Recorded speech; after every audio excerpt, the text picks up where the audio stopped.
with these contentious cats, primed for battle. He's releasing a line of merchandise saying, I'm cashing in on holism. He's won as many Oscars as Leo, too. What the hell, Campbells? Andy Warhol didn't die for this. Because for these women, their butts really are their moneymakers. It will be a memorable movie for years to come. I'd have let that one go a little longer just to wail on her for a little bit. Have you ever heard of that city? I haven't.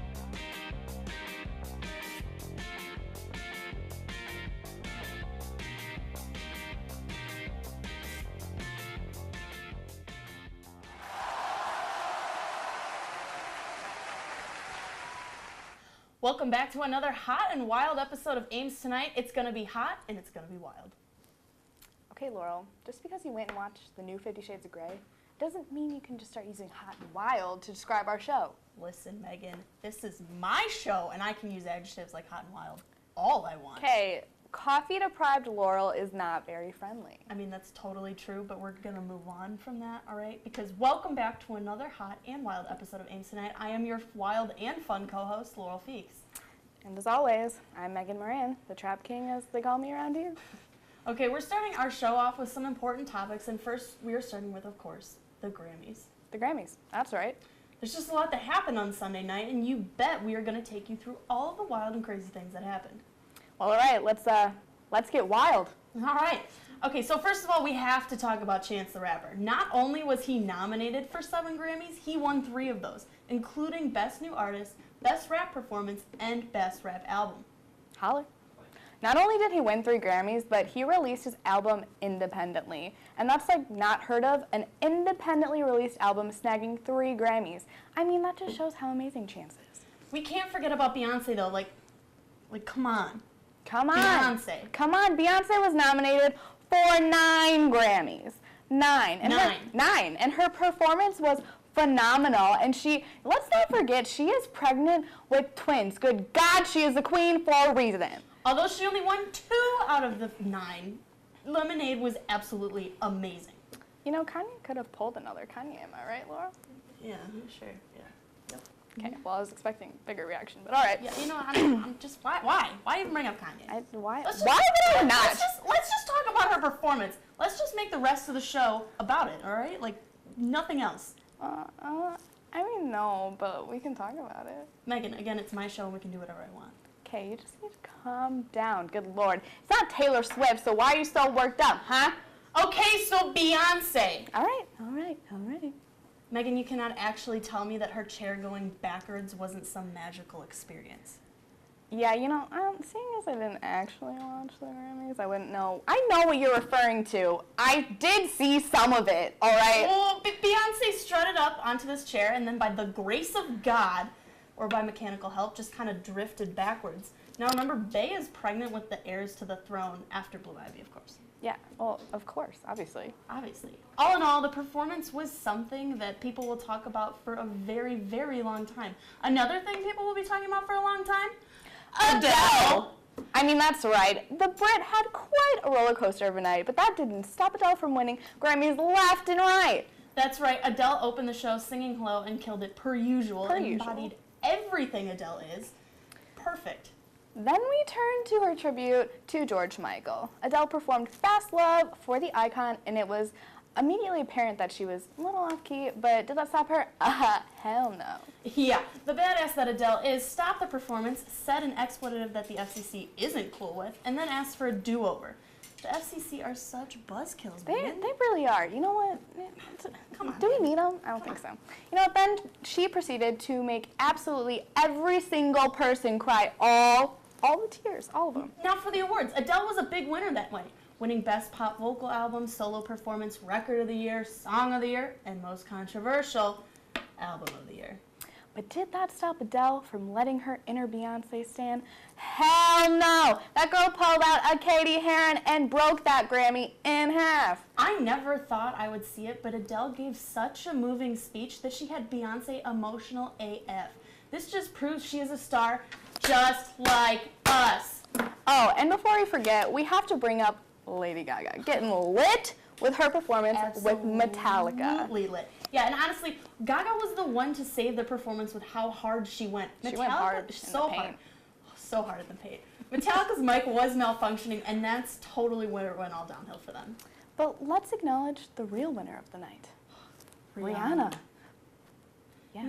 Not only was she a mood board every single time the cameras cut to her, but she brought the coolest mother effing flask to the Grammys. Like, come on. Come on. Honestly, I need it. It was amazing. Like, when I freaked out when I saw it. But honestly, after all the stuff that went down in the Grammys, I was left with one question.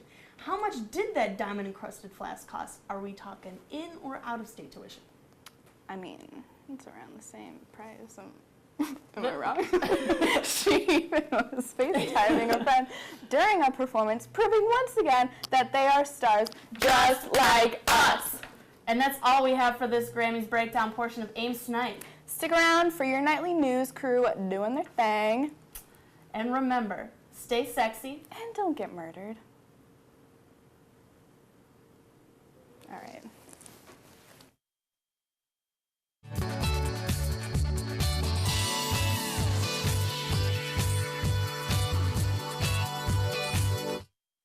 Welcome back to this week's Nightly News. My name is Malik Newson, and I'm filling in for Hannah Joy tonight. It's great to have you here, and I'm Cole McAfee. Let's get this thing started. In the words of Nigel Thornberry, Valentine's Day was smashing, and so were a lot of couples after 50 Shades Darker, sequel to the adaptation of the best-selling novel 50 Shades of Grey, leads the box office, earning $11 million. That's a lot of tickets and black leather in one place. The film is said to be on par with the original, though it's not likely to pass it in the box office. Sure it will. Just give Laurel a couple weeks and you'll be reading a different story about Mr. Grey. The film is also beating the animated film Lego Batman and the Keanu Reeves tour de force sequel, John Wick 2. I guess more people want to see people getting spanked more than long-haired Neo and torture devices that can ruin your feet. I'm talking about Legos. In case you haven't noticed, the college students in suits instead of sweatpants and Cheeto-stained sweatshirts, Iowa State has been hosting career fairs, and one booth you might see at the career fair would be for the Trump administration. Andy Pudster, the potential Secretary of Labor, sent out a tweet withdrawing his nomination. Of course, it would be a tweet. Pudster has been given a lot of criticism due to his work as CEO of Hardee's and Carl's Jr.'s fast food chain. The CEO has also disclosed employing a housekeeper who entered the country illegally. On the bright side, labor unions will stop protesting his nomination due to his stance on keeping and even lowering the minimum wage. Because $11 an hour at McDonald's just isn't enough. Rest in peace to the king of pop. His music, on the other hand, can stay right where it is. The recording industry of America, the estate of Michael Jackson, Epic Records, and Legacy Recordings empathetically announced that today the King of Pop's monster album Thriller became the only album to surpass the recording industry's 30 times million mark in U.S. sales and more than 105 million copies sold worldwide. I mean, it's well deserved for a man who once won the award for Artist of the Millennium, with countless classics like Beat It, Bad, Don't Stop Till You Get Enough, and of course Thriller. It isn't hard to see why his music is still being played 8 years since he tragically passed away. So I want everyone at home watching this to give a in his honor. Moving on to the nerd equivalent of sports besides the National Spelling Bee, NASCAR. The motorsports organization has made major rule changes for the 2017 season. The changes include a preseason race, a different playoff format, and the ability to drive backwards and wreck into all the cars like you did in the video games. My Grand Theft Auto fantasies are now becoming a reality. With many of the superstar drivers like Jeff Gordon retiring and longer race times, the attendance has been declining, although PBR sales are still going strong. For a sport that only allows you to make a left turn, they are sure trying to spice things up. Daytona 500 is this Sunday at 1 o'clock. Every redneck's favorite channel, Fox. Supermodel and occasional actress, Kate Upton. Sorry, Malik, won't happen again. Kate Upton landed her third Sports Illustrated Swimsuit Edition cover. When being on the cover, many criticized the publication because that the 3-peat model was not even wearing a bathing suit in all 3 of her covers. My response? I'm not complaining. She's only 24 and has done a photo shoot in the Arctic and even in 0 gravity. She has also been known in the sports world for being engaged to Detroit Tigers pitcher Justin Verlander. Can you say lucky? Here's to you, Miss Upton. You're a famous icon that will forever be in our hearts and upon dorm room walls across America. Okay, raise your hand if you have a Facebook profile. Okay, now raise your hand if you use your profile for anything other than sharing posts, watching tasty videos, shameless spoilers, and quizzes that tell you we're a millionaire in a past life. Just me then? Well, the website CEO and co-founder, Mark Zuckerberg, recently laid out a manifesto for his plans for the company and its future. While most people are now using Facebook to connect with family and friends, Zuckerberg believes that the social network can encourage more civic engagement by creating an informed public and community support in years to come. Sounds a lot like LinkedIn, but with more cat videos. With nearly 2 billion members making it larger than any nation in the world, Zuckerberg, will now have some work to do. I wonder if he'll break the news over Facebook Live.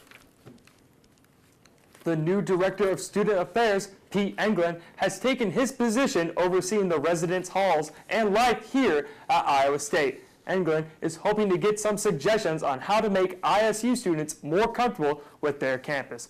Well then, Pete, I got my wish list right here for you if you need it. Number 1, laser tag. It's science and a physical activity roll into one.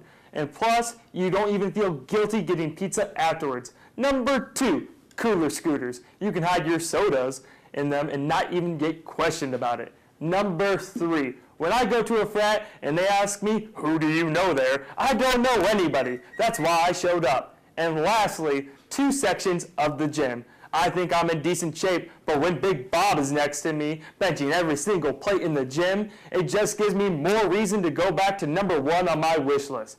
Well, listen to me or don't. Hopefully, we will all be living out in the Campanile at the start of next semester. President Donald Trump just got to speak his mind at a press conference today, and to sum it up, he hates the media. The commander-in-chief spent most of the 76-minute conference talking about his past few weeks of his presidency and how they lied about the success of his presidency. All right, well, let's run down the list. He complains about the picture looking wrong. He signs for things that I'm pretty sure he doesn't know what they mean. He made a law to keep what he considered strays out of our house. Then he got mad because we didn't agree with him and got some of us fired. He tried to convince us that his best friend didn't rig his popularity contest, and now he's all over Facebook and Twitter looking for attention. He's basically that needy ex-girlfriend that we all see on TV. The only difference is that when you see that girlfriend on TV, she at least has the cabinets picked out. Look, I respect him because he's our president and he represents our country, but it's a lot like eating out of a restaurant. Don't piss off the people who handle your food. It's just the wrong thing to do. Trump. Well, this has been your nightly news. Stay tuned for more with Jim giving you a breakdown of some TV shows. This is Ames Tonight. Welcome back to Ames Tonight. I'm Jim Heinrichs, and tonight I have a very special treat for you. This is the unofficial, official Ames Tonight Top 10 Cult Classic TV shows that you should watch when you get the chance. Seriously, could that title not have been shortened just a little bit? Anyway, let's get this started. Number 10, The Fairly Odd Parents. What better way to start off this list than with good old Timmy Turner? This show is the bomb. With wacky characters such as Chip Skylark, the Crimson Chin, and Doug Dimmadome, owner of the Dimsdale Dimmadome, this show is sure to keep you laughing. Number 9, That's So Raven. Raven Simone plays a psychic named Raven Baxter in this Disney Channel original. Somehow, even though she could see the future, she always managed to get herself into the strangest situations. Silly Raven. Personally, I prefer this show's spin-off, Cory in the House, but the boss said any more slip-ups and I was out of here, so there you have it. Number 7, SpongeBob SquarePants. Who lives in a pineapple under the sea? Number 6, The Fresh Prince of Bel-Air. Today, everyone knows who Will Smith is, but he had to work to get where he is. That stepping stool to stardom was The Fresh Prince of Bel-Air. By mixing comedy and real-world problems, Will Smith's incredible acting was able to shine. Number 5, Lassie, the newest show on this list. Lassie was released in 1954. This action-packed sci-fi drama used to scare me as a kid. With a dog that was somehow able to communicate with humans through some sort of telepathy, it is definitely not a show that you want your kids watching. Number 5, How I Met Your Mother. This show is legend, wait for it, dairy.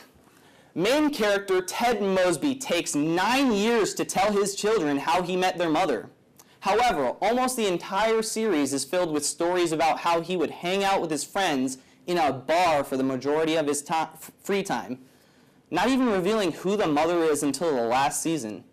Although it is literally the longest bedtime story ever written, the show still manages to make audiences laugh with the crazy stories he recounts. The next one, Shameless. I watched an episode once. It was pretty neat. Number 4, Caillou. Starring Bryan Cranston, a high school chemistry teacher is down on his luck after discovering that he has been diagnosed with lung cancer. In order to gain more financial security for his family, he takes to selling meth on the streets. Wait, this is Breaking Bad. Number 4, Breaking Bad. Number 3, Friends. It's basically just How I Met Your Mother, but without the weird story. Number 2, The Office. 3 words, Bears, Beats, Battlestar Galactica.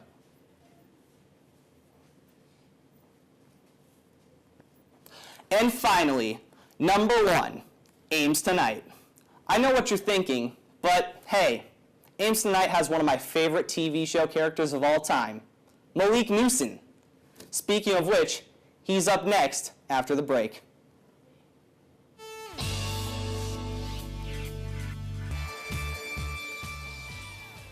Welcome to this week's wrap-up, guys. I hope you're ready for something special this time. See, my first wrap-up was good for my first time, but this week needed something fresh. So I asked Jim if he knew how to beatbox.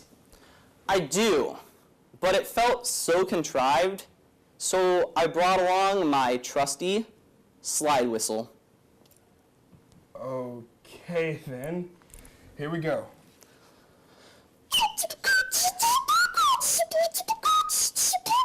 The rap swing in like I'm the new Peter Parker. The lights got cut off, I be 50 shades darker. My paper and Legos and food in the John Wick. I can good, I'm a rapper, pleasure on the word ethic.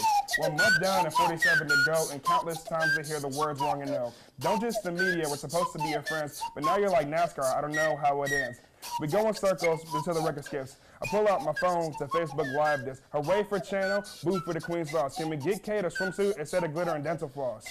Even Adele is in a rage. Forget Brady, the king pops the god of every stage. Best of luck to England on a proven ISU. I mean, look at Trump, not much worse than you can do. Not bad, Jim. Are you free to do it again, say, next week? I don't know, Malik. I might need to start charging you by the hour. All right. Thanks, guys, for watching. My name is Malik. This is Jim from Ames Tonight saying, don't forget to, in the DMs, slide whistle. I get the joke, man. It's just weird.